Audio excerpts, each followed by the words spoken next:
He was on his way to the biggest opportunity of his life, a chance to finally prove himself. But before he could even step inside the building, the world decided he didn't belong. One glance, one assumption, and everything shifted. What followed wasn't just unfair, it was a chilling reminder of how deep prejudice can cut.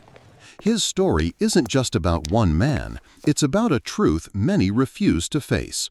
What happened next will leave you questioning everything you thought you knew about justice. Marcus was the kind of man people described as quiet but determined. He worked long shifts at a local warehouse, saving every dollar for night classes, hoping to build a better future. On weekends, he played basketball with friends at the park, his laughter echoing across the court. Life wasn't perfect, but it was steady, predictable. That morning felt no different. He ironed his only dress shirt, checked his notes one last time, and headed out the door with a nervous excitement. Today was the interview that could change everything. But as Marcus walked toward the building, a shadow was already forming around him, one he didn't see coming. A shadow that would test more than his dreams. It would test his very right to be treated as human. Marcus approached the office building with his resume in hand, nerves buzzing with anticipation. This was supposed to be his chance, a doorway into a life he had worked so hard to reach. But as he neared the entrance, he noticed the stairs. A security guard at the front desk glanced up, then down, then back again, his eyes narrowing as if Marcus's very presence didn't make sense. "Can I help you?" the guard asked, his tone sharp, more accusation than welcome. Marcus explained politely. He had an interview. He was early. He was ready. But instead of being guided inside, he was met with suspicion. The guard's radio crackled. A second officer appeared. Suddenly, Marcus wasn't a candidate with potential. He was a problem. The questions came fast, harsh, layered with doubt. Why are you here? Who told you to come? Do you even belong in this building? Each one chipped away at the confidence he had carefully built that morning. Around them, other people passed through easily. Suits, briefcases, calm greetings. But Marcus stood frozen in the middle of the lobby, treated like an intruder in a place where he had every right to be. Minutes felt like hours. The interview time crept closer, yet the officers showed no urgency to let him through. Instead, they made a call.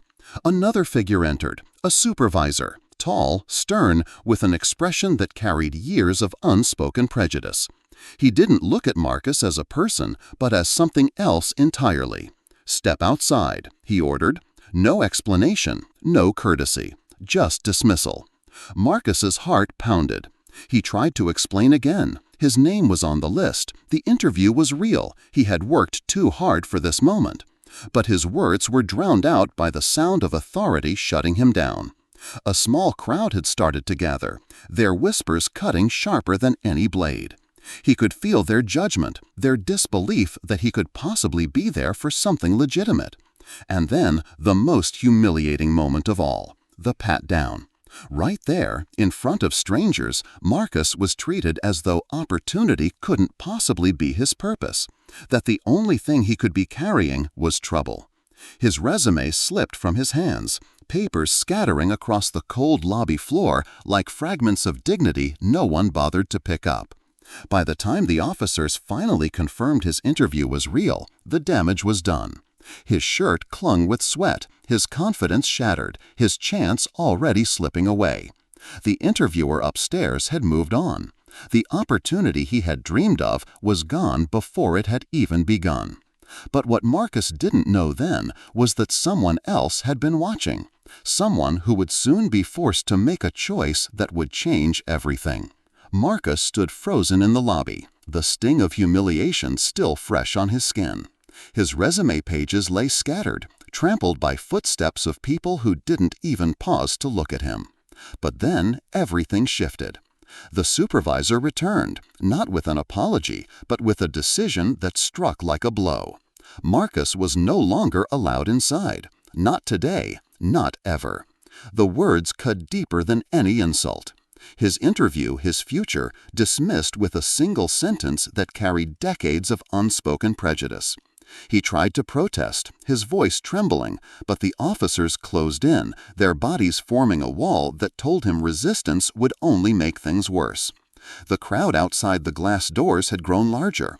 Some people watched with quiet discomfort, others with thinly veiled satisfaction. Phones came out, recording every second, not to help, but to capture the spectacle of a young black man being turned away from an opportunity he had earned. Marcus felt the weight of every eye pressing against him. He wasn't a candidate anymore. He wasn't a student with dreams. He was a threat in their eyes, a problem to be contained, erased, and forgotten. And then, as the officers pushed him toward the exit, his heart nearly stopped. Sitting inside the courtroom lobby connected to the building, waiting for a hearing of his own, was someone Marcus recognized instantly. A face from childhood. A boy he had once shared classrooms with, laughter with.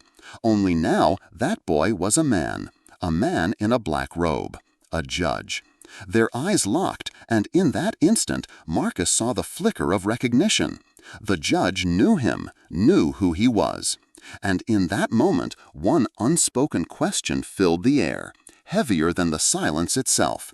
Would this man, this figure of power, turn away like the others? Or would he finally break the cycle that had already stolen too much? The moment their eyes met, Marcus felt something shift. The judge rose slowly, the authority of the robe weighing heavy on his shoulders. For a brief second, the tension in the lobby held its breath. And then, with measured steps, the judge intervened. Not as a friend from childhood, but as a man unwilling to ignore injustice. His words were calm but firm, reminding the officers that Marcus had every right to be there. Reluctantly, the wall of uniforms parted, but the damage was already done. Marcus was allowed to sit for the interview, yet the questions blurred, his answers trembling. The opportunity slipped through his fingers, not because he wasn't qualified, but because his dignity had been stripped away before he ever walked through the door. That day would mark him forever. Not as the day he lost a job, but as the day he realized how fragile his place in the world could be, how quickly dreams could be shattered by the weight of prejudice. And yet, his story isn't just his own. It echoes in every street where suspicion follows skin color. It lives in every voice silenced before it can be heard. It burns in every opportunity denied, not because of talent, but because of bias. Marcus's humiliation wasn't an isolated mistake. It's part of a pattern that continues over and over again. So the question remains, how many more lives must be fractured before the world sees the truth? How many more dreams must be buried before equality becomes more than a promise? Because in the end, this story isn't only about Marcus. It's about us, about whether we will continue to look away or finally decide that enough is enough.